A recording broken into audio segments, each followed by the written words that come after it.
Welcome to episode 355 of FBI Retired Case File Review with Jerry Williams. I'm a retired agent on a mission to show you who the FBI is and what the FBI does through my books, my blog, and my podcast case reviews with former colleagues. Today, we get to speak to retired agent Martin Reardon, who served in the FBI for 21 years. In this episode, he reviews his unlawful flight to avoid prosecution, UFAP, nationwide manhunt for a child predator wanted for the kidnapping and rape of a 9-year-old girl. Released from state prison just weeks earlier, Rickey Allen Bright had served 15 years of a life sentence for an offense involving a 6-year-old girl. Due to the heinous nature of the offense and his previous conviction, Bright was named to the FBI's 10 Most Wanted list and featured on America's Most Wanted and Unsolved Mysteries. He was ultimately captured during the January 1996 East Coast blizzard, just hours after America's Most Wanted aired his segment for the third time. After the case review, Marty Reardon talks about his assignment as a legal attaché in Riyadh, Saudi Arabia, and Doha, Qatar, as well as his post-FBI career in the Middle East. Marty's first FBI assignment was to the Charlotte Division's Hickory, North Carolina resident agency, where he conducted bank robbery, fugitives, white-collar crime, organized crime, and drug trafficking investigations with local and state law enforcement agencies. He was the sniper team leader of the SWAT team. Marty also supervised a multi-agency organized crime task force. A couple of years after the terrorist attacks of September 11th, Marty served as the FBI's assistant legal attaché in Riyadh, Saudi Arabia, where he worked closely with the U.S. and host country security and intelligence services in several high-profile terrorism investigations. His next assignment was as the FBI's LEGAT in Doha, Qatar, where he oversaw the Bureau's counterterrorism and counterintelligence efforts in that country. Following his overseas tours, Marty was then assigned to the FBI's counterterrorism division as a program manager. He was later promoted to unit chief of the FBI's 24/7 Terrorist Screening Operations Center 2, where he oversaw the worldwide management of encounters with individuals on the U.S. terrorist watch list. After retiring from the FBI, Marty joined the Safan Group, an intelligence consultancy based in New York, as a senior vice president assigned to their regional office in Doha, Qatar. He continues to serve as a consultant stateside. Now, before we get to the case review, I want to remind everyone to watch Duster, the new FBI TV show from J.J. Abrams and LaToya Morgan, now streaming on HBO Max. The streaming series follows the first Black female FBI agent as she takes on a crime syndicate. Next week, I'll post a special episode where I'll interview executive producer and showrunner LaToya Morgan and lead actress Rachel Hilson and talk about my role as an FBI consultant on the show. In your podcast app's description of this episode, there's a link to the show notes at jerrywilliams.com. You'll also find links to where you can buy me a cup of coffee, join my reader team about crime fiction and the FBI and books, TV, and movies, and learn more about me and my books. Thank you for your support. Now here's the show. I want to welcome my guest, retired agent Martin Reardon. Hey, Marty, how are you? Hi, Jerry. I'm doing fine. It's great to be here. Appreciate that. Yeah, I'm really excited about the interview that we're going to do today because we're going to be talking about a fugitive chase of a child predator But I also want people to know that you had an amazing career and that you spent a lot of time in the FBI's Legal Attaché program. So after the case review, we're going to also be touching on your career in the Middle East. But as far as the Fugitive case goes, where do you want to start? I think it would help to start from the beginning. The main case I'm talking about is 1995, but really this story starts in the early to mid 70s. And I think it would really kind of tie in a lot of loose ends by starting at the beginning and then working our way up to the current case. All right, let's do that. The individual we're going to talk about today is Rickey Allen Bright, who is currently serving a life sentence in the North Carolina prison system, life sentence without the option for parole based on his 1996 conviction here in North Carolina. Rickey Allen Bright had an interesting upcoming or growing up. He was born in Charleston, West Virginia. He's the oldest of 4 sons. But each of his stepbrothers had a different father. They shared the same mother, but between the 4 boys, each had a different father. When Rickey was young, his parents divorced, so he was actually raised by his mother and his maternal grandmother and step-grandfather. He was in trouble, juvenile issues the whole time growing up.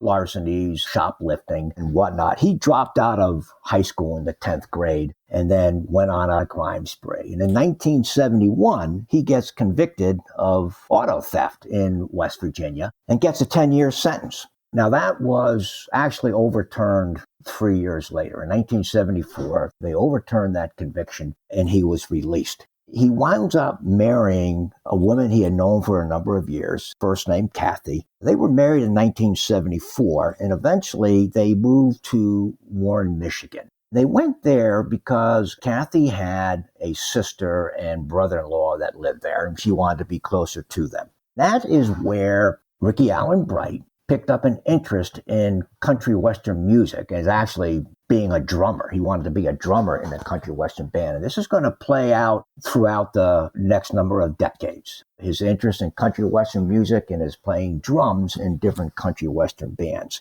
So he started, while they lived in Warren, Michigan, playing, he was a drummer in a number of different country western bands. In 1975, they wound up moving to Akron, Ohio. And he continued playing in country western bands there. One bar in particular where they played a lot was called the Shamrock Bar. This is in the mid to late 70s, and this is going to come back later on in the 90s during the Manhunt. He's a drummer in his country western band there. He and his wife have a number of friends that they've made there, and they see each other at the Shamrock Bar on the weekends. In 1978, the marriage is on the rocks.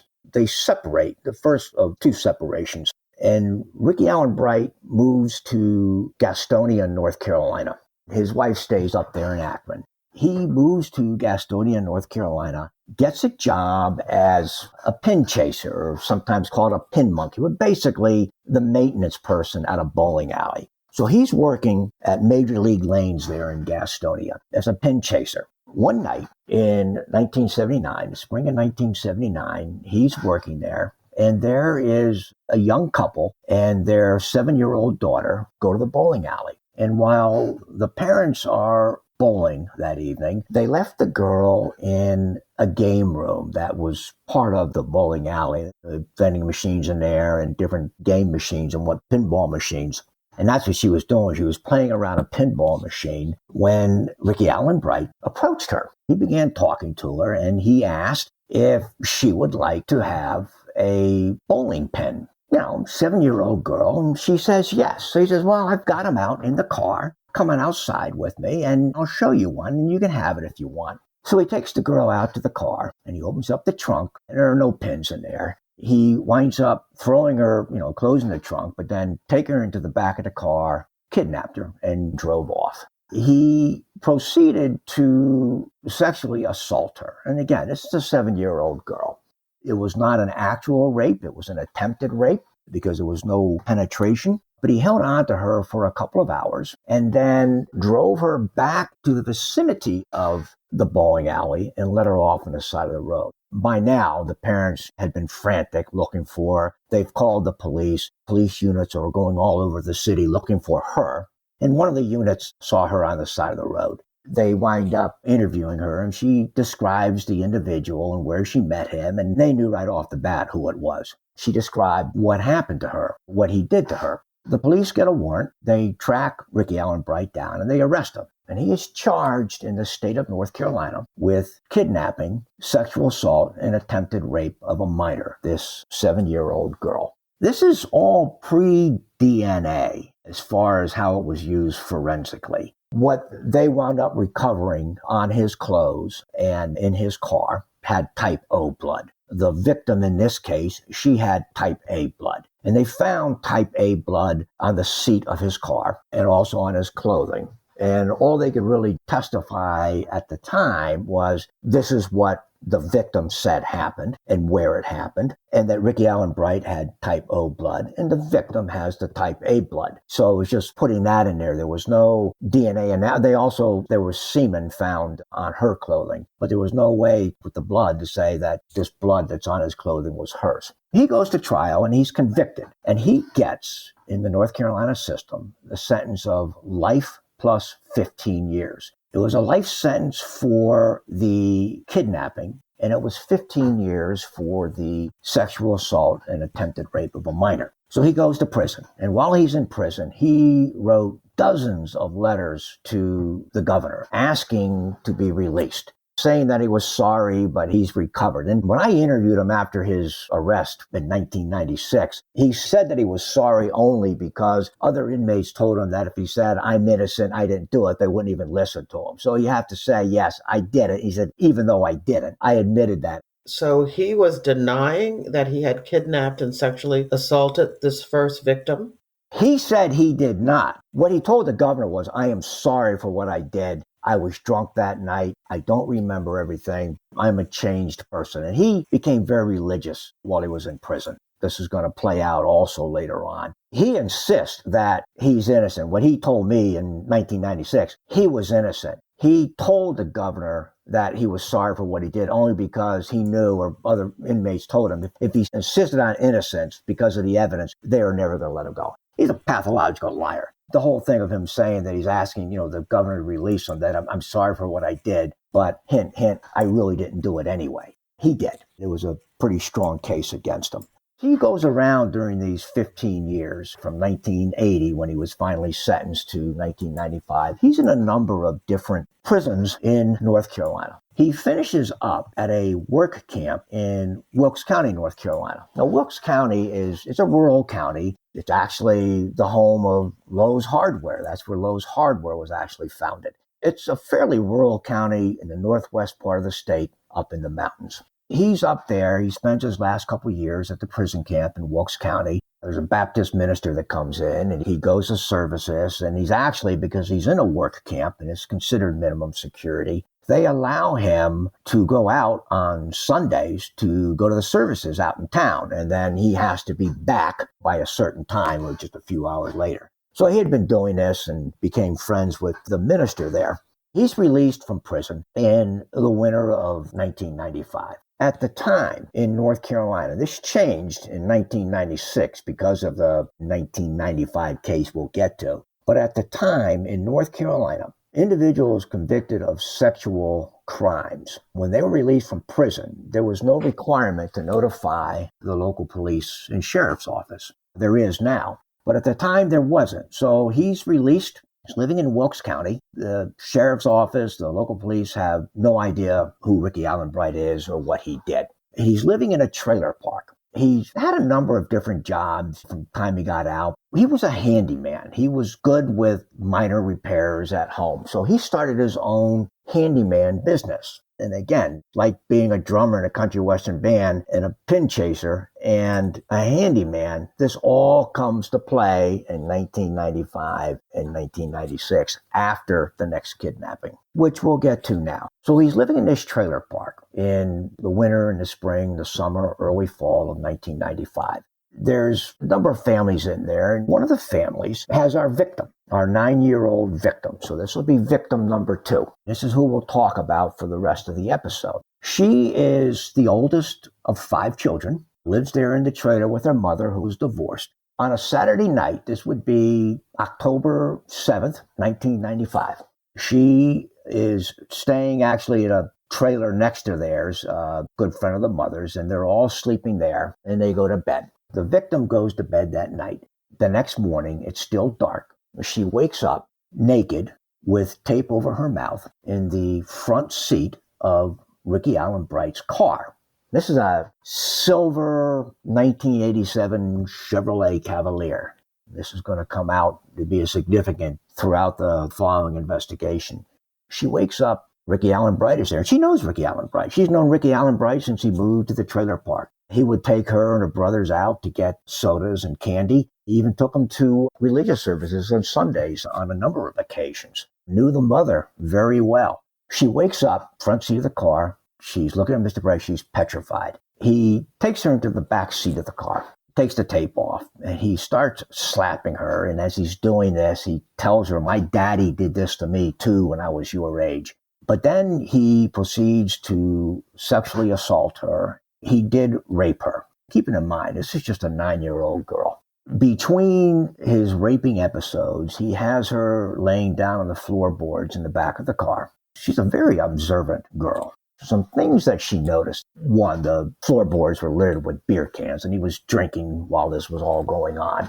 She noticed two things in particular on the floor. She's looking under the seat, looking right in front of her eyes, a red and white plastic straw, and a small black flashlight, which incidentally, he had her insert that into one of her body parts. This all goes on for a few hours, and then they get back in the front seat of the car and they start driving around. Wilkes County is the northwestern part of the state. It doesn't border on Virginia. The next county going up would be Ashe or Allegheny County. But she's made that trip a number of times because her grandmother lived up right over the border in Independence. So they're driving around and she's looking and she's observing. This is the road to Grandma's house. She's thinking, I'm near Grandma's house. They're on an interstate, or she said the highway. He was going fast. She saw a sign for Charleston, West Virginia. And then he winds up pulling off. He goes into a convenience store, a gas station convenience store.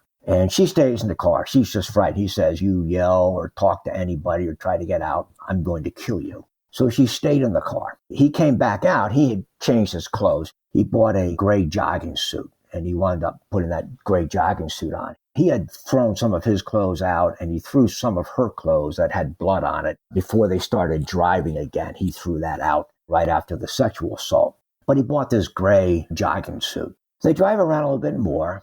She realizes they're actually driving back into North Carolina. She's in Wilkes County. She recognizes some of the landmarks and the roads. And he winds up letting her out of the car a few miles from where she lived and told her, if you tell anybody about this, I'm going to cut your head off. In the meantime, the victim's mother, about 9 o'clock in the morning, wakes up and notices that the victim is gone. They're frantic. They let their friends know. They're driving around looking for her. And this is now 2 o'clock in the afternoon. The victim is taken late on a Saturday night, and she wakes up early Sunday morning in the front of his car, no clothes on. She's with Bright up until about 2 o'clock that afternoon. He lets her out of the car. The mother finds her. He's talking, where were you? What happened? The girl is she's in a state of shock. She's missing some of her clothes. And she explains what happened. I woke up in Mr. Bright's car, and this is what he did to me. The mother notifies the Wilkes County Sheriff's Office right away. A couple of detectives came out. Lieutenant Mike Farrington was the lead detective there, just an outstanding individual and a criminal investigator. They come out, they interview her. They take her to the hospital for a medical examination. Basically, the medical examination determined that she was, in fact, raped, both vaginally and anally, and that there was a lot of bleeding and tearing. It said some object, they didn't know what, but some object had been inserted inside of her, a non-human object, and that caused a lot of the bleeding. And she explains what happens, and it goes into great detail. She mentions the red and white plastic straw on the floorboard. She mentions the umbrella. She mentions the flashlight, and, of course, all the beer cans. This is on Sunday, and it's a 3-day weekend. This is Columbus Day weekend. You know, I'm off on Monday. And back in the mid-'90s, in the Hickory RA, where I was assigned, there were 4 agents there. We had one pager between the 4 of us, and whoever had duty over the weekend would have that pager. We did not have any cell phones. I get a call from our Charlotte office on my kitchen phone. I pick it up. Charlotte office pages Lieutenant Farrington from Wilkes County Sheriff's Office over to me. He explains what happened. And he wanted to know if he thinks, because she had mentioned Charleston, West Virginia, and that Rickey Allen Bright was originally from Charleston, West Virginia, that maybe he fled the state. And could we open up a fugitive investigation? Now, for the FBI, up until probably the early 2000s, the fugitive program was the bread and butter for a lot of FBI agents. We did a lot of that. Things changed after 9/11, but they still do fugitives. But that was a huge program. The requirement for opening up a fugitive case, or what is technically known as unlawful flight to avoid prosecution, UFAP, if there's probable cause to indicate that an individual fled the state or the country to avoid prosecution, then it would be an FBI matter. The FBI could actually open up a case to find him. And that's all the FBI's responsibility would be, is to find the individual and return them to the state where the charges were pending for prosecution.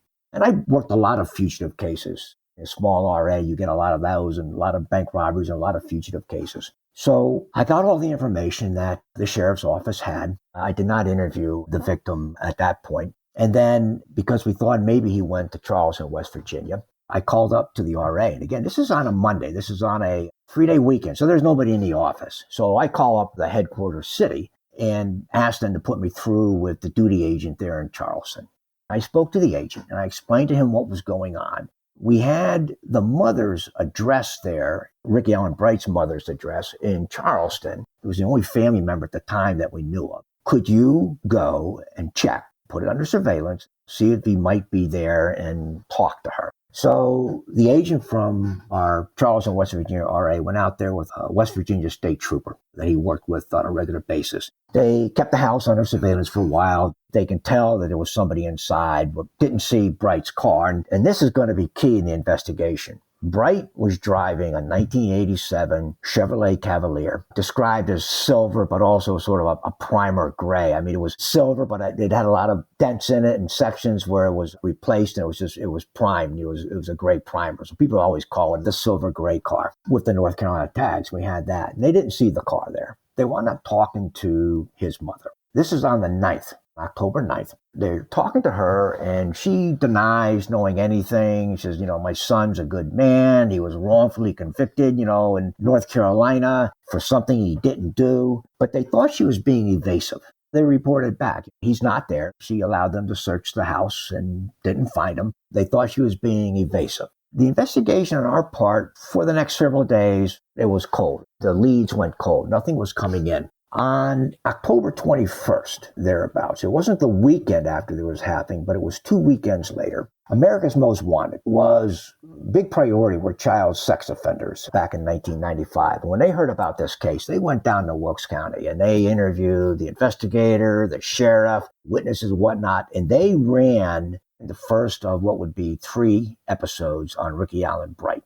Immediately after they run this, calls start coming in initially. And this is where Rickey Allen Bright, one of his stepbrothers, says that, yes, on October 9th, Rickey Allen Bright shows up at my house. I hadn't seen him in a number of years, and he's driving his silver Chevrolet Cavalier, North Carolina tags. He's driving that, and he says that he's been accused of kidnapping a girl in North Carolina, and he's not going back. He says, I will not go back to North Carolina alive. I will shoot it out if it's necessary. Next morning, he takes off. The stepbrother, and the stepbrother's son both noticed that the back seat of Bright's car, there was a white sheet over the back seat. And this is interesting because what also happened after that first episode on America's Most Wanted, there were 3 individuals from Wilkes County who knew Bright, who called in, and they wound up speaking to the sheriff's deputies. And these 3 individuals, one of them was a lifelong friend of Bright's from Charleston, West Virginia, who had recently moved down to Wilkes County with his girlfriend. And Bright, he kidnaps Saturday night, Sunday is the event with the victim. He leaves her at 2:00 in the afternoon. That evening, he goes to church services at the same Baptist church he had been going to. And then he goes over and he sees his friend, who formerly from Charleston, West Virginia area. He's talking to him. A few hours later, another friend comes in. Now, the rumors are going around Wilkes County now about what happened. And Rickey Allen Bright kidnapped a girl and raped her. This individual comes in and he goes, hey, I know what you did. Bright's kind of like, no, I didn't do anything. This is all baloney. It's not true. And he winds up quickly leaving the apartment. That's probably when he left North Carolina, too, because the next day he's in Kentucky visiting a minister that worked with him while he was in prison. And then, of course, from Kentucky, went over to Charleston, West Virginia to see his stepbrother. And all this comes out after that first episode of America's Most Wanted. At this point, third week in October, all we really know is what happened with the kidnapping and the rape, and that he did go to church services that evening. And he did go see a friend that had recently moved there from Charleston, West Virginia that evening. And that another acquaintance came in basically accusing him of kidnapping and rape. And then he quickly leaves. And how long after all of this happened did you receive this information? This all came out as a result of that first episode that was shown on the 21st. So now we're talking 11, 12 days later. So none of these friends thought it would be a good idea to contact the authorities at that time to let them know that he was there? No. Now, this all came in afterwards. The stepbrother definitely came in after. He did not notify the authorities before, but then after America's Most Wanted, when he saw, wow, this really did happen, that's when he called. I want to say that with the three individuals, that yes, they were interviewed by the sheriff's office beforehand, before that America's Most Wanted. So America's Most Wanted episode would have been the stepbrother calling in, saying that, hey, he visited me, he said this happened, and he fled. I don't know where he fled to, but he fled. He had this sheet on the back seat of his car. Now, there was another individual who did call on America's Most Wanted based on that first episode. And she said she saw Rickey Allen Bright at a car wash that Sunday afternoon. He actually had pulled the seat out and he was spraying it off. And she's like, what are you doing? He says, there's stuff all over it. I got to clean it off. The back seat would have been wet because he was spraying it off, and would be an indication as to why that sheet was on there that the stepbrother and stepbrother's son saw the next day. That came out as a result of America's Most Wanted. So the case goes cold for a bit. And then on November 11th, America's Most Wanted runs it a second time. And this time, they're getting closer, but they're just missing them. A number of people called up that saw the second episode, and they are all from Akron, Ohio. The way these shows go is America's Most Wanted or Unsolved Mysteries, because this was featured on both. They have a call center, and you may have a couple of dozen people in their own little booth. They're on the phone. After an episode is run, you're told, hey, if you have information on this case, call this number. We have our call center personnel on standby. They'll talk, and they're writing down the information as fast as they can get it. If they think they have a hot lead, they push a little button, and a little light goes off in their cubicle. Because what happens a lot is investigators, police officers, or FBI agents that are working that case, they'll be in the studio. And so when that light goes off, they'll go over and they have headphones they can put on, they can listen, and then they'll give a signal to the person taking the call and say, hey, let me talk to him. And he says, hey, the investigator's here. Would you like to talk to him? They'll get some more information. And this is going to play out pretty significantly down the road. So these individuals in Akron all say, hey, Rickey Allen Bright was here from mid-October until the beginning of November. And he had just left, or they hadn't seen him. And at this point, they hadn't seen him in about a week. He was here, and he was in the same country western bar that we all knew him from back in the 70s. We were all friends back in the 70s. We'd go to this country western bar on the weekends, and we hadn't seen him since the late 70s. And like, where have you been? I've been working down in North Carolina. They had no idea that he was convicted of the kidnapping and sexual assault charges and attempted rape back in 1979. They had no idea about that. But here he is, same name, Rickey Allen Bright. He's driving that 1987 Chevrolet Cavalier, still has North Carolina tags, and he's reminiscing about the old times. He stayed at a local hotel, checked in with his real name, the car and the registration, had the tag number from North Carolina. All this is coming on about a week after he left Akron. We know, all right, this is interesting. He's going back and he's seeing people, his stepbrother in West Virginia. He's going back and he's looking up old friends in Akron, Ohio that he had not seen since the late 70s. They're hanging out in the same country western bar together. And he got a part-time job at 2 different bowling alleys in town as a pin chaser. Showed up at each one only once. He was basically going back and doing the same thing, like he's trying to relive his life or his prior life. But he disappears out of Akron. This is November 11th. Things go cold again. In the meantime, we first opened up this case. I wanted to get what is referred to as an identification order, an IO. This is when you go into a post office and you see these small wanted posters, and there might be 50 or 100 of them all on the same board, and you just kind of flip through them. It'll have the individual's picture on there, what they're charged with, they'll have the fingerprints on there, and they go out to police departments too, but they're in every post office. I wrote to headquarters asking, hey, can I get an IO, the identification order on Rickey Allen Bright? Almost immediately, I get a call from headquarters, from the public affairs office. She goes, you're wanting an IO? He says, yes. It says, we're going to make him a top 10 fugitive. This is way more than, you get an IO also, but we've got a vacancy on the FBI's 10 most wanted board, and we're going to make him one of the FBI's 10 most wanted fugitives. Could you explain to everyone the significance of that?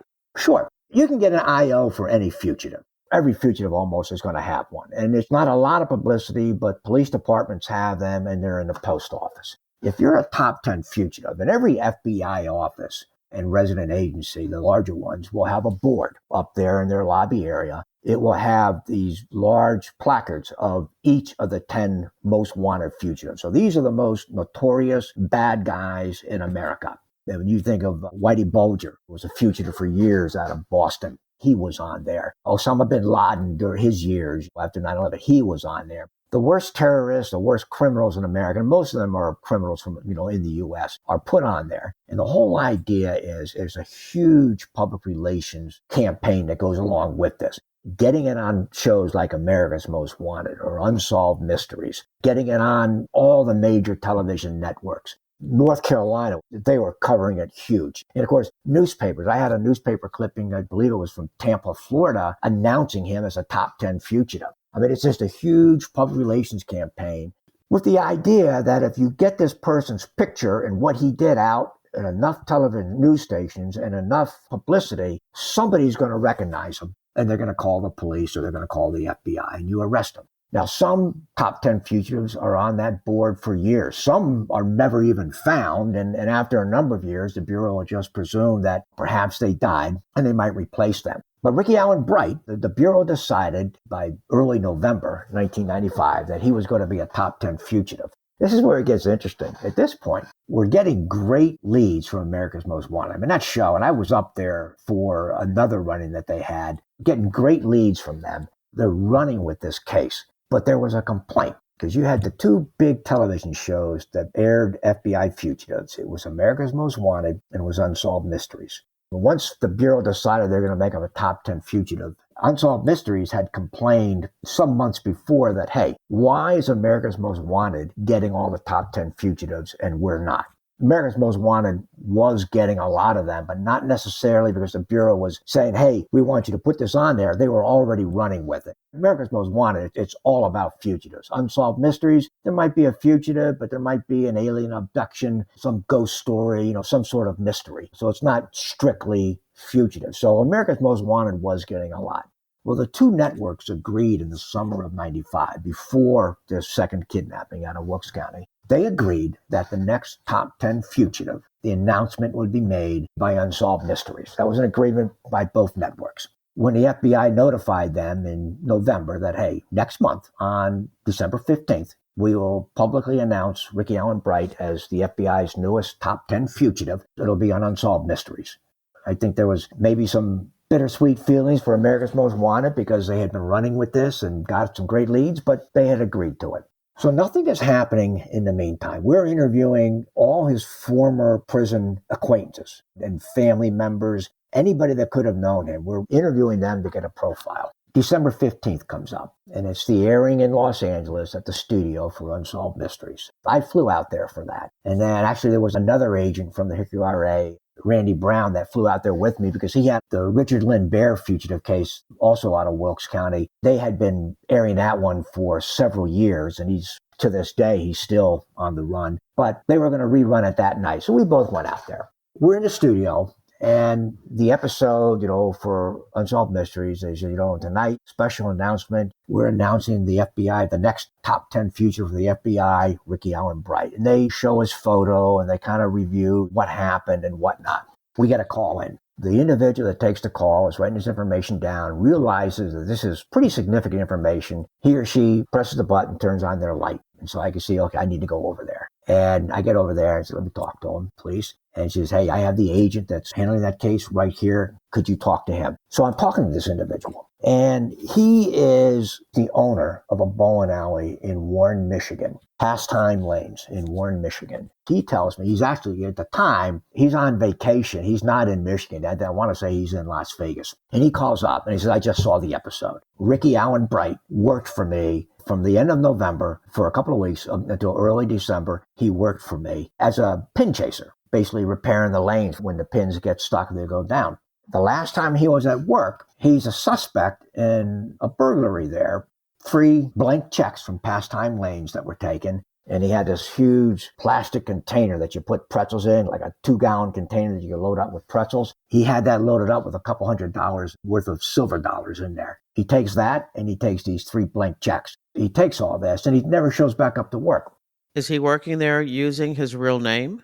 He's working there using his real name, and according to the manager, he is still driving that silver North Carolina Chevrolet Cavalier with a North Carolina tax under his real name. But he hadn't seen him in about a week since he stole this, and he was sure it was Rickey Allen Bright because he never came back to work. It kind of drops off from there for the next few weeks. Now, in the meantime, we're saying, okay, 1979, with the first kidnapping, he was a pin chaser in Gastonia, North Carolina. In 1995, for at least a week or two, while he was in Akron, Ohio, as a fugitive, he worked temporarily at 2 different bowling alleys. Now, he was in Warren, Michigan, working at another bowling alley. So we were actually working with a professional magazine. Every bowling alley in America subscribes to it. They'll interview major bowlers, and then they'll have the latest equipment, advertising for balls, stuff like that. We were working with them to run a full-page ad in their February edition on Rickey Allen Bright.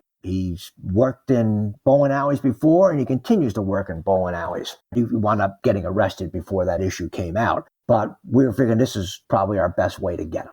The FBI up in Detroit was running all over Warren, Michigan looking for him. After he and Donna married in 74, they moved up to Warren, Michigan because she had a sister and brother-in-law up there. They were still living there. The FBI interviewed them. It turns out that, yes, the brother-in-law had been in contact with Bright, but had no idea he was a fugitive until the FBI told them. And this was all between mid-December and the end of December. So we know he was up there, but he's disappeared, and Detroit's still looking for him. With all these leads coming, either leads that you generate locally or doing database checks, or in this particular case, coming from America's Most Wanted or Unsolved Mysteries, the case agent, whatever division he's in, is going to send out leads to field offices where the suspect, the fugitive, may have gone to, with everything that you know about the case and why they might be there. And that field office, in turn, will assign a fugitive task force or an individual agent or a squad to start running down information on this person. See, is he in fact there? It could be everything from long surveillances to neighborhood interviews, family interviews, but you start compiling data on everything there is about this individual. So we send these leads out, and we did this in the Akron, Ohio vicinity for them to follow up, looking for him. And now we know he had been in Detroit. We send the lead up to Detroit, letting them know. Now, by December 15th, 1995, Unsolved Mysteries announces him as the FBI's newest top 10 fugitive. We sent out a letterhead memorandum, case details, to every field office and legal attaché office overseas, to every single field office, every single legal attaché office, saying, hey, this is going to be the FBI's newest top 10 fugitive. Here's all the background. Once this comes public, you could get people calling in with information. We sent them to the legal attachés because a lot of fugitives leave the country. I had one fugitive case where after a murder in North Carolina, he went to Canada. So we wound up sending him to our legal attaché offices. The FBI has offices in about 70 some odd countries around the world. And so they'll get that information too in case something comes up in the countries that they cover. December 15th, we get this call from the owner of Pastime Lane, and they said that, hey, he worked for me for several days. I'm pretty certain that he's the one that stole these 3 blank checks out of my office. And one of them was actually used. Somebody attempted to cash the check in the Warren, Michigan area. But Rickey Allen Bright has disappeared again. He's not in the Warren, Michigan area. So January 6th, 1996. At this point, the case is about 3 months old. He's been a top 10 fugitive for all of 3 weeks now. America's Most Wanted decides we have a lot invested in this case. We're going to run it again. Unsolved Mysteries did the top 10 announcement, but there's nothing to say that we can't run this again. So they decide to run it again the 3rd time on January 6th. But now they're going to say, hey, as announced by Unsolved Mystery, he's now an FBI top 10 fugitive. Now, this same weekend, there's an East Coast blizzard. It is hitting everything from New England all the way down into North Carolina and Tennessee. Huge snowstorm. So I did not go up to Washington, to the studio for the episode. I decided to stay. I was going to camp out in the resident agency that night. In fact, I brought my 2 sons at the time. They went there and they were in the conference room just watching TV. And I stayed in the RA so that if any calls came from America's Most Wanted, they could patch the person into me. I can get the information and then I can send out an immediate communication or a phone call to whatever office would cover the lead coming in. They run the episode. Immediately, they get a call from a woman in Nashville, Tennessee. They patch her through to me. And she sang, I know Rickey Allen Bright. He's a drummer in a country western band at Music City Bar here in Nashville. And I know it's him, but he doesn't go by that name. And his hair is different. You make him look bald in all the pictures, but he actually has long hair. And this doesn't make sense. Changing the name, the long hair. Because we know he didn't have any hair in December, because when the Pastime Lanes manager out of Warren spoke to us, he said, yeah, he's balding just like in the pictures. But she was sure it was him. She said, let me let you talk to this individual that's with me. She's actually living in a boarding house in Nashville. She puts the boarding house manager on the line with me. Coincidentally, she lives in that boarding house. Rickey Allen Bright, or the person she knows as Eric Fenninger, had been living there and then just recently left. So I talked to the manager, and the manager goes, he didn't see the episode. So I go, tell me about Eric Fenninger. And he's okay. So he's been here since like mid-December timeframe. He came down from Detroit. He's a drummer in a country western bar, but he's been gone for a couple of days. And he says, oh, really? And he says, yeah, but he's coming back. And he says, well, how do you know that? He says, well, because he left all his stuff here. He asked me to hold on to some boxes of things that belonged to him because he was going to come back. He said he had to go to Detroit to get money that was owed to him. This is all making sense now. Changes his name, but the fact that he had been there, goes up to Detroit, he had definitely a connection to Detroit. I said, so what did he leave? Well, it's a couple of boxes. He said, well, where are the boxes? Are they in his room? He said, no. He gave up his room. I have him here in the kitchen, in the closet in the kitchen. I said, well, whose closet is it? He said, it's my closet. I use it for storage. And I'm asking this because I want him to look at those things to tell me what's in it. I would have to have probable cause for a search warrant if it was in something a room that belonged to Rickey Allen Bright. But since it was in the manager's closet in his kitchen, they said everybody had access to. It was all right. Say, hey, go in there, open up the box, what's in there? First thing he pulls out is a Bible. And he opens up on the inside cover of the Bible, handwritten name, Rickey Allen Bright. Wow. And we got him. He said, what else is in there? He says, well, there's a carpenter's tool belt, hammer and pliers, screwdrivers, and things like that. Okay, well, that makes sense because he's a handyman. That's one of the things he does. And then there were a bunch of letters. There was a stack of letters addressed to Rickey Allen Bright at various North Carolina prisons. So we knew we had him.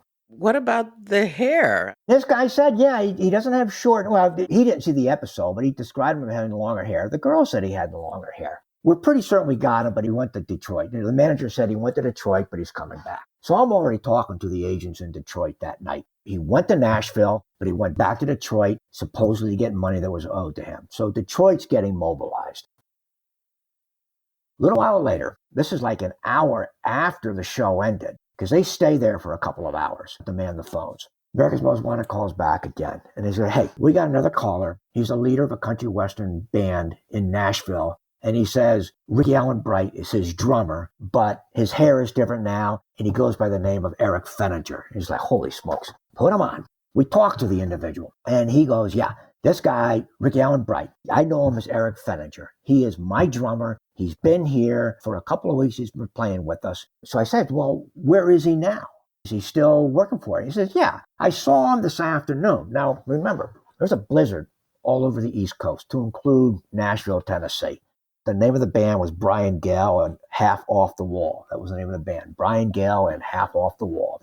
They're playing at Music City Lounge there in Nashville. Well, Saturday afternoon, about 5 o'clock, the bar shut down because the snow was coming. The city was just shutting down completely. So everybody left. So we know Bright didn't go to Detroit, or if he did, he was already back, because that afternoon he was playing at Music City Lounge with the band. So where's he staying? So I don't know. He kind of stays around different places. He's probably with one of the other guys in the band. And he said, well, where are they staying? He said, I don't know. Just find a cheap hotel in Nashville and you'll probably find them. So I call up Nashville. They put me through to, I let him know what's going on. He said, look, Bright is there. Tonight, he's there.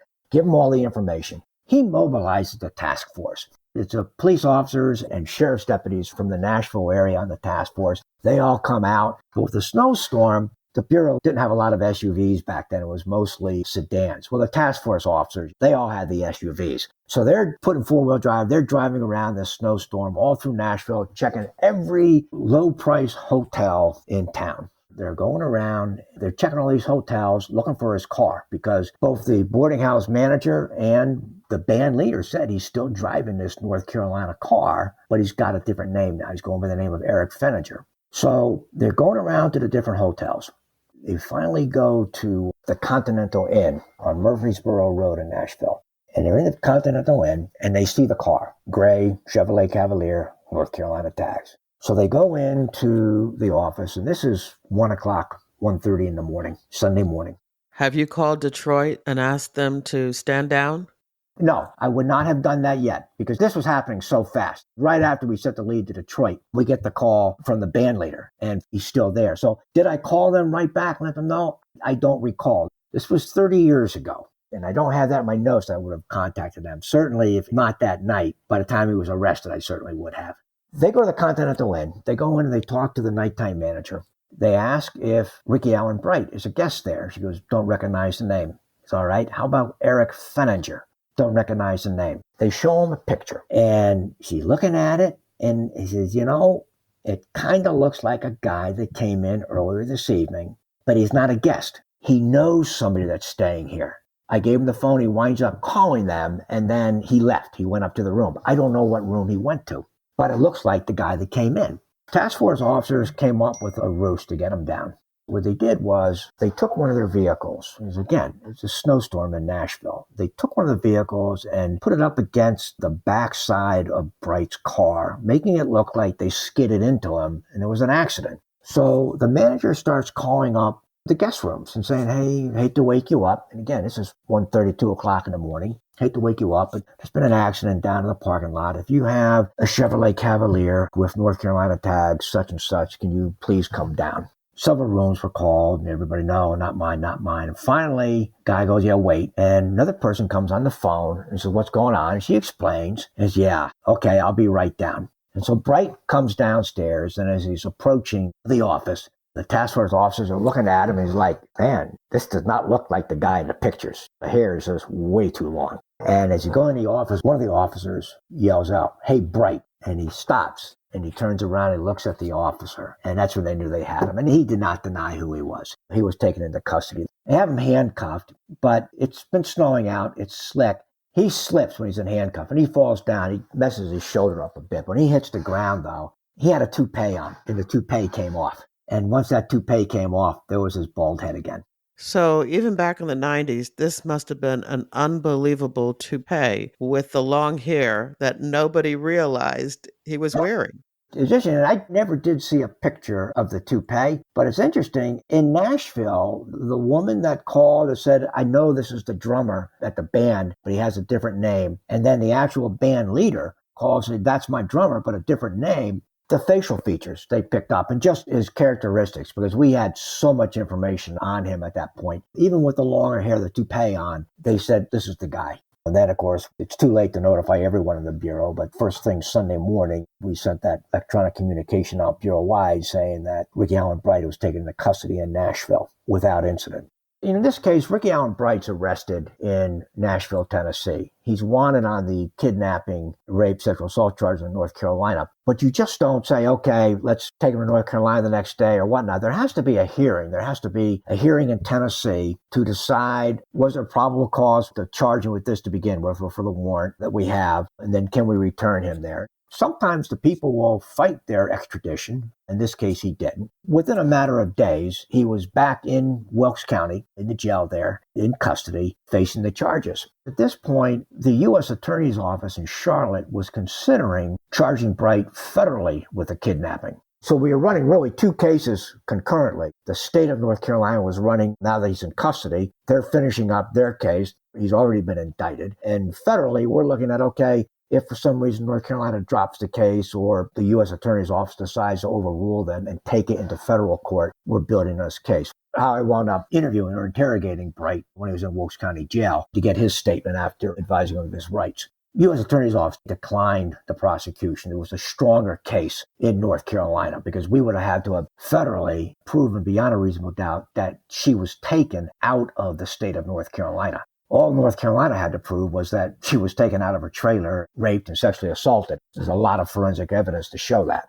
This case was handled at the state level. The FBI's evidence response team out of Memphis, they did a crime scene on the car. They got the warrant for it. They did the crime scene. Interestingly, what they found there under the front seat, a plastic red and white straw, they found an umbrella tip that once it went to the laboratory, forensic laboratory examination, had fecal matter on it. And they found a flashlight.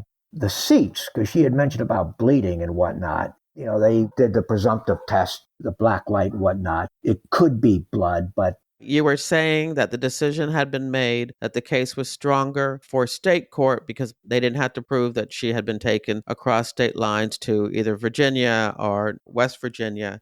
Once the decision was made by the U.S. Attorney's Office in Charlotte that once they had declined the prosecution, it remained a state case. In November 1996, Bright went on trial in Wilkes County on the kidnapping, rape, sexual assault of a minor. It was a 1-week trial. And there, of course, you had all the investigators from Wilkes County. The actual forensic examinations were done by the North Carolina State Bureau of Investigation at their lab. The FBI initially had the evidence when there was a federal case pending, but once the U.S. Attorney's Office had declined prosecution, everything was shifted to North Carolina's state lab. They did the examination. That was a major part of the trial, a significant part. And that the victim, she's a 9-year-old victim. At this point, she's 10 years old. She testified. There was not a dry eye in the jury during her testimony. I want to stop for a second because it's just amazing to me that this went to trial, that he didn't plead guilty. I mean, you have the prior rape and you also have the car, which I take it was shipped somehow back to North Carolina from Tennessee. But he decides he's going to go ahead and go to trial.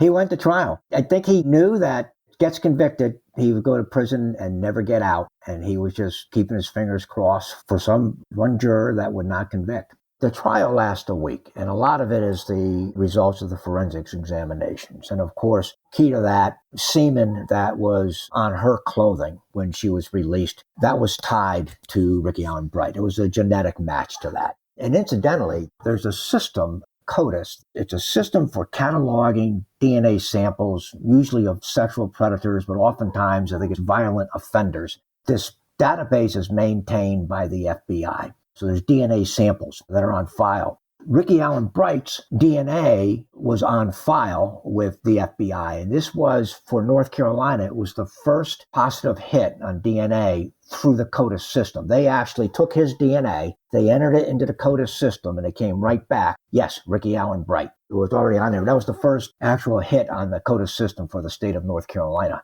And this sample had been found on our little victims. It was on her underwear. It was his semen sample on her underwear. Of course, all the evidence, the agents testifying from the search of the car, she describes the red and white plastic straw underneath the seats. There's one recovered underneath the seat. She's describing the umbrella. She described the small flashlight. All these things were found in the car. But her testimony, though, and again, there was not a dry eye on the jury. This girl, 10 years old now, testifying with just the poise and the courage. I still get choked up thinking about it. Our oldest son at the time, same age as the victim.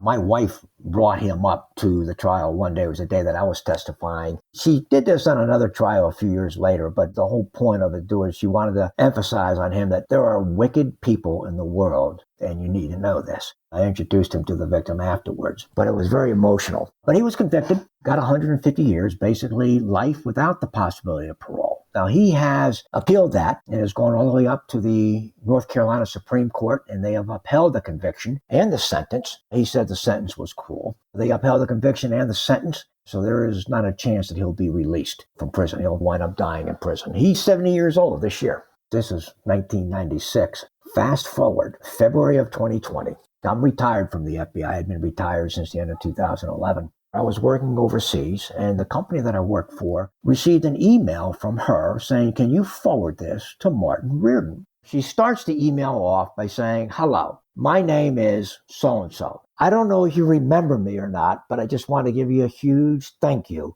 for everything you did for me when I was a child." And then she went on a couple more sentences. She's, a grown woman now and married. She has children of her own. But it was, so emotional getting that, because I responded, and of course I remember you and how brave you were, and I certainly do remember you, and it's so good to hear from you after all these years. I hope you're doing well. Thank you very much for the kind words and thoughts. They really do mean a lot to me. Helping bring Rickey Allen Bright to justice for what he did was the most satisfying event of my time as an agent. We can both take some measure of satisfaction that he'll never harm another child again. I told her I had retired, but was still living in North Carolina.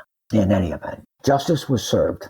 How did she find you? What made her write the email? She was actually writing in there. She says, "I don't know if you remember so-and-so. He also lived in a trailer park, and I had interviewed him, but then he had just been convicted of sexual molestation of a child." She was writing to say that when she read about that case in the local paper, the Wilkes County paper, she remembered her own case and me, where I spent a lot of time with her in those number of weeks where we thought it might be a federal prosecution, interviewing her and getting her statement and everything. But there was this other individual that she knew I knew because I had interviewed him, and he lived in the same trailer park as her, that he had just been convicted on child molestation. She could search my name in Google at the time, and I was doing a lot of interviews, mostly on terrorism matters involving ISIS and Al-Qaeda. So she could have pulled up any one of the news articles. I was doing a lot of op-eds. She could have pulled up anything, but they all said that I worked for the Soufan Group. She basically searched Soufan Group, got their email, and she sent it to just an info@Soufan Group address. And then they forwarded the email to me. She really, really wanted to make sure that she reached out to you and thanked you. I tell you, that meant so much to me. And I forwarded her email and my response to my wife, and my wife just was bawling. I have not spoken to her or exchanged emails with her since, but I know she's married now. She has children of her own. I don't even know what to say, but knowing that you had that impact on her life must just be so overwhelming for you. It really is. I haven't read this email probably since 2020, and at least a couple of years, and just reading it again today. It's very emotional. It's good to hear that she is doing well and that she was able to have a good life. I really want to thank you for sharing this case review with us. It was my pleasure. It is great to know that the subject, Rickey Allen Bright, is still locked up and this time will never get out again. Because I need to make sure that we note that it was only a few months after him being released on parole from his first incident that he victimized this little girl. Interestingly, in 1995, there was no requirement in North Carolina for notifying local police when sexual predators or people charged with sexual crimes were released from prison. There was no requirement, there's no notification requirement there. Directly as a result of this case, North Carolina passed a law requiring that anyone convicted of a sexual offense, the local police have to be notified on their release. The local police in the county where they're going to reside have to be notified. Well, that is fantastic. Another positive result of your fugitive investigation. I tell you, it was the biggest case I worked in the FBI. Most satisfying in the end, just because of the victim and how brave she was, and that we were able to put this individual behind bars for the rest of his life. I know you went on to work many other cases, and I want to just talk about where your career took you next, because people would be surprised that someone who was working fugitive cases in North Carolina becomes this big international investigator working cases in the Middle East. What happened was I had always had an interest in the FBI's Legal Attaché program. In the Legal Attaché program, the FBI has offices in 70 some odd countries around the world, all through Europe, all through Africa, the Middle East, Asia, the Americas, offices all over the world. And they have had offices going back to the Second World War. I mean, the FBI, I think its first Legal Attaché office was in Ottawa, prior to our entry into the Second World War, when we were concerned about potential for German sabotage in the United States. And then we started having agents trained in counterintelligence, because that was not a function of the FBI at the time, by the Brits were training us in counterintelligence. We had offices in South America during the Second World War because Germany was using the islands off the coast there to refit their submarines, their U-boats. So we had offices throughout South America just to intercept communication. The program just grew from there. I think when I went into the FBI in 1991, there weren't more than a few dozen offices. In fact, I'm not sure we even had offices on the continent of Africa, other than probably in South Africa. The rest of the continent was a road trip out of different European legal attachés, starting in the late 90s, but then definitely after 9/11, the program started expanding. And again, probably 70 some odd countries that we're in right now. The legal attachés, their function is they're a liaison with the host country, so our counterparts. It could be the national police, it could be the intelligence service from that country, or both, to liaise with them when there's some investigation that has a tie to that particular country. And it could be phone numbers, phone calls going back and forth from that country. Well, can you tell us who's the subscriber for this phone? What do you know about them? And it covers all the Bureau programs, from violent crimes to counterintelligence, terrorism, child porn. Certainly worked a lot of those. It covers the whole scope of the Bureau's program. Yeah, child predators. Mm-hmm. Exactly. After 9/11, I was in the Hickory RA, I was working violent crimes and drugs. And after 9/11, when the Bureau was restructuring, there was rumors going around that we're going to get out of the violent crime program, we're going to get out of the drug program. And I'm thinking like, yeah, that's what I've been doing for the last 11 years. So I decided to put in for the Legal Attaché program. And the way you do that, most agents just don't jump right into the program. They have to test you out first. So I did a few temporary assignments. In 2002, I went to Pakistan, to Islamabad. By then, we have a conflict in Afghanistan. There's a lot of spillover from Islamabad. Khalid Sheikh Mohammed was arrested in Pakistan. Ramzi Binashir was arrested. All these al-Qaeda figures a lot of them were arrested in Pakistan. So I spent a few months there working with the host country and with other agencies within the embassy. I returned to Hickory, and within 2 weeks, headquarters called me back and said, hey, can you go to Amman, Jordan to help out there right after Christmas? So I wound up going to Amman, Jordan, spent 2 months there. And when I was there, I put in for a number of different positions in Legal Attaché's office, one of which was Riyadh, Saudi Arabia. I actually got selected for the assistant legal attaché in Riyadh. When I was selected, this is funny, I get a call from the director's secretary, and she says, you have an interview on this date next week with the director about the assistant legal attaché job in Riyadh to see if he's going to send you there. Because at the time, Director Mueller interviewed every legal attaché and every assistant legal attaché. He personally interviewed them to see if he thought they were the right fit for that office. She says, I need an official photograph, your official photograph, send it up here, and write a biography about yourself for the director. She said, to give you an idea, you can look online and you can read the director's biography and write it like that. Of course, yours won't be nearly as long or as illustrious. I'm just a street agent. I look at his official photo, I look at the biography, and my wife is looking at this too. Of course, Director Mueller, always a dark suit, usually a blue suit with a white tie. His official photo, it was a red and blue regimental tie.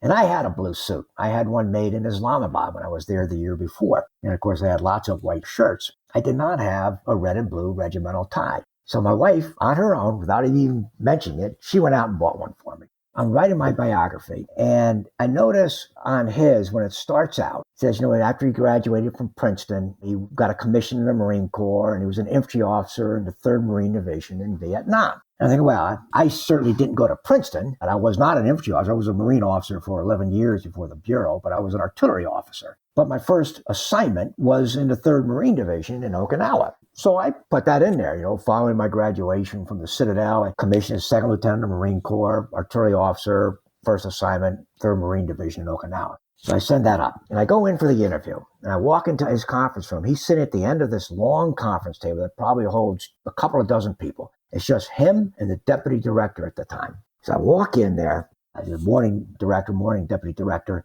First thing he says to me, he points, he looks at me and smiles, and he goes, "Nice tie." And I'm looking at him, and I said, oh, man. He was wearing a blue suit and a white shirt with the same red and blue regimental tie that I was wearing. And then he goes, "Sit down, tell me about yourself." He's got a smile on his face. He says, "Tell me about yourself," because he's looking at my bio right in front of there. He's just waiting for me to say that I was 3rd Marine Division. He did approve me to go to Riyadh. And at the time, that was an accompanied post. But in 2003, they had a series of terrorist attacks there after our invasion in Iraq. And the embassy sent all the families home. And because my orders, my family was supposed to go with me. They finally, before I got there, they lifted the order and allowed families to go out. My wife and kids, my oldest son is in college, so the 4 other kids were all going to go out there, but not until the summer of 2004. I left October of 2003. They were already 2 months into the school year. By the spring of 2004, things started getting really hot in Riyadh again. Kidnappings, bombings, and whatnot. So the State Department sent all the families home again. And they said, this time it's for good. So my family never got out there. The State Department had a policy at the time that teenage kids, high school age children, because when you're working out of an embassy, it doesn't matter what agency you're with. When you're working out of an embassy, your housing is taken care of, and the education for your children is taken care of. And in almost every country, it's a private school. So the State Department, your agency, pays for the tuition for that school. If there's a bus pickup, they pay for that. In Riyadh, at the time, it was a very difficult place to live for women in particular, because they had to wear an abaya, and women at the time were not allowed to drive. There were no movie theaters. The malls, there was always one floor that was women only, where men could not go up in there. So it was a difficult place to live. So their policy was, if you were a high school age child, State Department would authorize you to go to a boarding school in any country in the world up to the State Department's annual limit for tuition, which was pretty significant, about the same as what it would be at the time for college tuition out of state. So our oldest daughter, she was actually accepted to the Lacine School in Switzerland. And there were a couple of families in Riyadh whose children were at the Lacine School. And this was in the Alps. And she was so excited.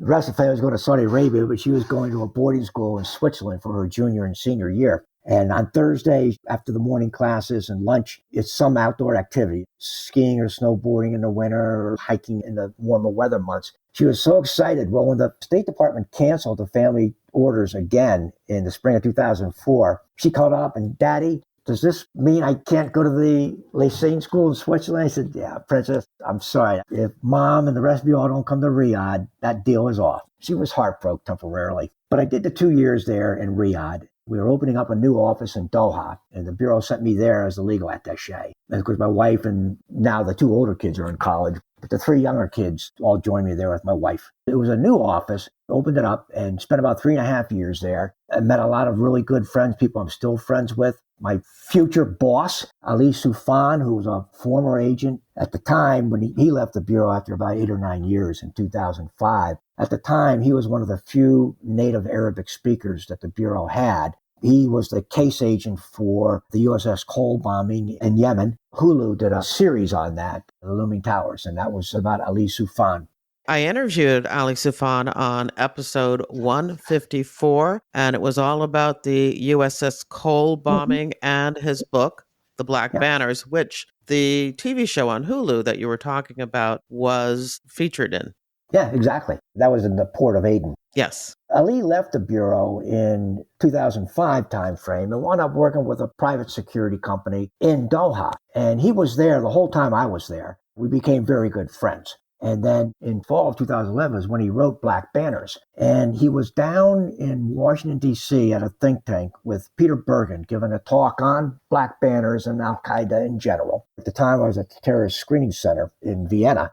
And I went over into the district to listen to Ali and Peter speak. And I spoke to him briefly afterwards. He had to get the train back to New York. At this point, he had started the Sufan group while I was still in Doha in 2009. It was based and it was always out of New York, but he worked out of Doha. But he eventually went back to New York. We said our goodbyes, and I get back to the office. It's later in the afternoon. The phone's ringing. It's a New York number, and it's Ali. And he goes, "Hey, when are you going to retire?" I said, "Well, I'm eligible now. I'm just really not looking." But he said, "I have a position there, an opening in Doha, if you want it. The little birdie tells me you want to get back there." And he knew I wanted to get back there. So I wound up leaving the Bureau probably a little more than a year before I had planned to go back to Doha. Originally, I thought it would only be for a couple of years. I showed up a week after my retirement in January 2012. I didn't retire from the Sufan group out of Doha until December 2022, after the World Cup. We were doing a lot of the consulting and training leading up for security leading up to the World Cup. I ran the office in Doha. I wound up staying there until after the World Cup. My wife and my oldest son came out for that. Did the whole family spend any time during all those years that you were working there for the Safan group? My wife would go out once or twice a year. He'd bring me back either on business or come back on vacation. I was back 3 or 4 times a year at least. And I'd spend a couple months a year at home. And then my wife would get out there at least once a year. She spent anywhere from a couple of weeks to a month out there. My oldest son, who at the time was a naval aviator on a carrier in the Gulf, this would have been in 2013, he wound up in Doha because when a carrier comes into the Gulf, they will send about a dozen officers as liaison to the air base there in Doha, to Al Udeid Air Base, as a liaison for the Navy. He volunteered, "Hey, my dad's in Doha." So I probably spent more time with Joe in those 3 weeks he was there since he was in high school. Because when he started college, we dropped him off at college and I went to Riyadh. I was gone for almost 6 years. I spent a lot of time with him those 3 weeks that he was back in Doha. Both our daughters made a couple of trips out there. Once they came out together and then they each came out individually. Our oldest daughter came out with her husband the last time. So 3 of the 5 kids were able to get back there. How many years, including the time that you were there with the FBI, did you spend in Doha? Well, with the FBI, it was 3.5 years and then another 11. So 14.5 years I spent in Doha. What is it about the place that you love so much? As the Legal Attaché, it was the work. It was exciting work, and our liaison partners were just so good to work for. They were just so professional, and they wanted me to succeed. Director Mueller made one visit out there, and he met with the director of the intelligence service, and he made a point of saying how good the relationship was with the FBI and his service. Attorney General made 3 trips out there during those couple of years that I was there because we were working on an MLAT, Mutual Legal Assistance Treaty, with the Qataris. And so there were a number of meetings between the attorneys general, and I had responsibility for that liaison as well. So it was just the work and then just the Qataris that I worked with on a daily basis. They wanted me to succeed, and they went out of their way to help. And when I went back, I knew a lot of people. In fact, my ops assistant when I was a legal attaché, Anita Waddell, we were very close working relationship. It was just the 2 of us in the office. It was an office that before it was our office, it was a storage room. That's how small it was. But she left the Bureau when we relocated back to the U.S. in 2009. She left the Bureau to work for Ali Sufan in Doha. She basically ran the HR. So when I went back, she was there, her husband, I'm very good friends with her husband. I had a lot of friends there. My work with the Sufan group, again, it was challenging, it was exciting. The high-level meetings that we had, I had the opportunity, I traveled all over Asia, the Middle East, and Africa as part of that job. It was just really rewarding work. Then once we started getting involved with the lead up to the World Cup, that's when I decided I want to stay at least until the end of the World Cup. But that was a lot of missed birthdays and anniversaries and family events while I was there. Ali agreed at the end of 2022 after the World Cup. It was probably in my best interest to go back to North Carolina. I still work for the Sufan Group on a part-time basis as a contractor, but I worked as a contractor for 2 years right from my kitchen table and would go back a couple of times a year to help teach and go back for conferences, and I still do that. I was back there teaching for the Sufan Group in all of February for 4 weeks. In fact, my wife went out there with me. Did you have an opportunity to learn the language? Did I have an opportunity to learn it? I did. Did I learn it? I did not. When I had my interview with Director Muller, he asked if I spoke Arabic. He knew I didn't. And I said, no, I don't. He says, well, we're going to send you to some sort of training so at least you know how to ask where the bathroom is. And I know, Wayne Hammam. The Bureau sent me to a State Department course. It was only a 7-week course. It's called a FAST course. It's an acronym. I forget what it stands for, but it's a 7-week intro to Arabic. I learned a lot. I had a lot of fun learning that. But when I got to Riyadh, about 5 weeks had elapsed from the time I finished the Arabic language training until I got to Riyadh. So I wasn't practicing it. I got there, and the Saudi officers that I met with on a regular basis were all educated in the UK or the US. So meetings were in English. I just forgot more and more and more. When I was in Doha, after I retired, when I was with the Sufan group, I was taking Arabic lessons for several months, trying to get back in, realizing I was never going to be fluent, but at least to understand some things that were being said. But it just, with the work schedule and the travel schedule, it was just too difficult. Even with the Sufan group, most of the countries that I met with and dealt with all spoke English, and if not, had a very talented crew of interpreters. Because main work there is we have a training academy there, the Qatar International Academy for Security Studies. We train Qataris in security-related matters and then all their partner countries throughout Africa and Asia and whatnot. We have a very talented interpreter pool because most of our training gets done from English to Arabic. So the instructor will get a point across in English, and then the interpreter will translate that. And then if there's a question, the interpreter will translate the question in English. So it goes back and forth. It takes about twice as long to teach a course than it normally would if you didn't have the language barrier. But that's the way we do most of the training. We have some native Arabic trainers that don't need interpreters, obviously. And of course, Ali is a native speaker. We have a few other employees that are native speakers, but I wasn't.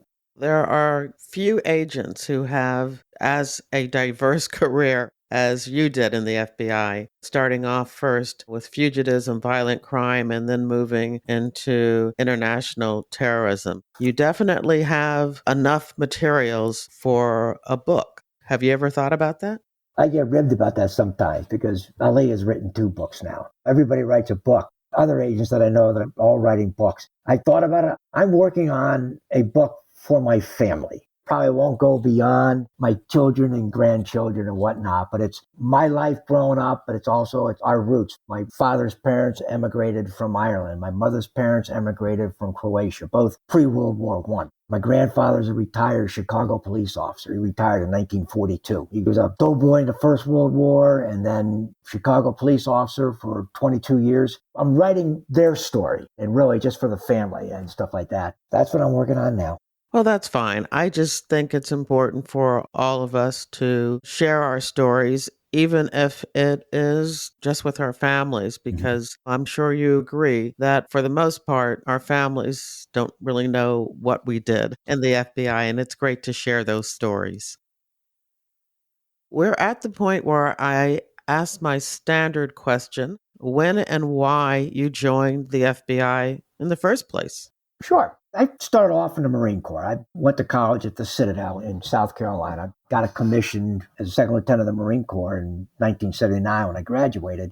Initially thought I would make a career out of it. And then at about the 8-year mark, I said, I'm not sure this is for me. I was a captain. I was looking at some other opportunities. And at that point, my wife and I, we lived in Okinawa, Japan. And in fact, our oldest son was born there. We were there 2 tours there. And the second tour was 84 to 87. That's where our oldest son was born. When we left Okinawa in 1987, the Marine Corps sent me to the basic school at Quantico as an instructor. I was a tactics instructor there. So I taught artillery and fire support package and heavy machine guns, teaching that. And we were training a lot of DEA agents that were part of, at the time, was known as Operation Snowcap. It was DEA agents that would go to South America on a paramilitary assignment, usually 6-month rotations, and they would be out in the jungle looking for clandestine labs and then destroying them, working with the host country. They would receive their initial training from the Army, and then they would go down to South America for their 3 months or 6 months, whatever. It was a rotation, so every so often they would send them back.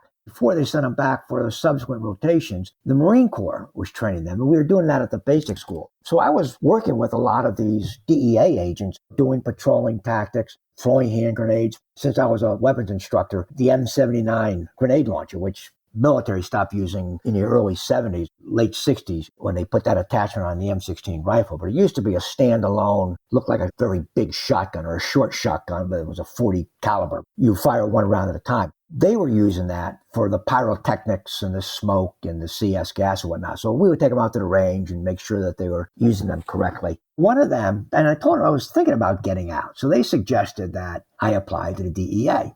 So I put the application in and went up to Washington, D.C. and had my interview. There must have been 10 agents at that table doing the interview. He's like, holy smokes. And then never heard from him. I had a really good friend of mine from when I was in the Marine Corps. He had been an NCIS agent. We played rugby together, and then he switched over to DEA. He was at Quantico while all this was going on. He was an instructor there, a tactics instructor at Quantico, at their academy in Quantico. I get up with him, what's the delay? And he goes, it's a small organization. We don't hire fast. The priority right now is we're hiring prior law enforcement. And I was not prior law enforcement. But he said, eventually, you'll get it. I mean, we hire a lot of military too, but you just got to be patient. And then in 1990, I'm at a job fair in Quantico. I said, I'm going to probably get out, probably get hired by DEA eventually. But I'm at this job fair, and there's an FBI booth there. I'm thinking like, oh, FBI. It's like, and I had a couple of friends, a good friend of mine from the Marine Corps. We were both artillery officers stationed together in Okinawa and Paris in the early 80s. He had just recently left the Marine Corps and gone into the FBI. So I spoke to the agent, the recruiter, and he was like, look, we have a test next week up in Tyson's Corner. Come up for the test. So I went up there and I took the test. A couple of weeks later, I got a letter in the mail saying, congratulations, you passed phase 1. This is 1990. At this point, I had just turned 34. Max age at the time for agents coming in was 35 for both the FBI and the DEA. They removed my application pretty quick. I passed phase 1. I went back for my interview, got through the interview fine, and then I had to do the medical. When I did my medical exam, this is like in the spring of 90, my nose had been broken a bunch of times wrestling and goofing off in high school and playing rugby. I got it fixed at Bethesda Naval Hospital. I had a nose surgery to get it fixed so I could breathe through it again. And when you get nose surgery, they inject cocaine into your cheeks and the side of the nose to stop the bleeding. It causes the capillaries, to swell, so it controls the bleeding. I had my physical right after the operation, and I popped positive for cocaine. It's, oh, you got to be kidding me. So talking to the applicant coordinator, and she's basically saying, we need to see the documentation from the doctor that said this happened. And so I was able to show that. I got through that. And then they did the background investigation. I have all these friends that I went to high school with, and they, wow, the FBI just knocked on my door asking about you. Well, summer 1990, Saddam Hussein invades Kuwait.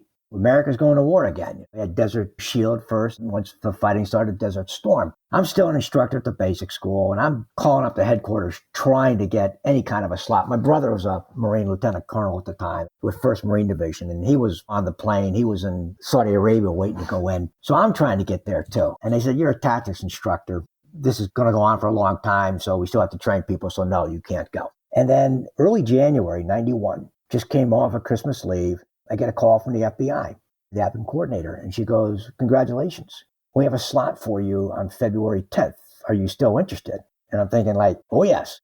The Bureau was doing classes every 2 weeks at the time. That was the last class I can get into before I would have hit the age limit. And so it's absolutely. She says, well, send me a copy of your resignation. And so I did that, hand walked everything through. I mean, because the CO at the base school, he knew I was just waiting on either the DEA or the FBI to contact me. There was no pushback or anything like that. And, going back on my FBI interview, when I had the interview for phase 2, they said, we noticed you have an application in for the DEA. Who do you want to work for? I said, I'll be honest with you. I'm 34 now. I want to be federal law enforcement. I'm going with the first one that offers me a job. And I guess that was the right answer because it continued on that.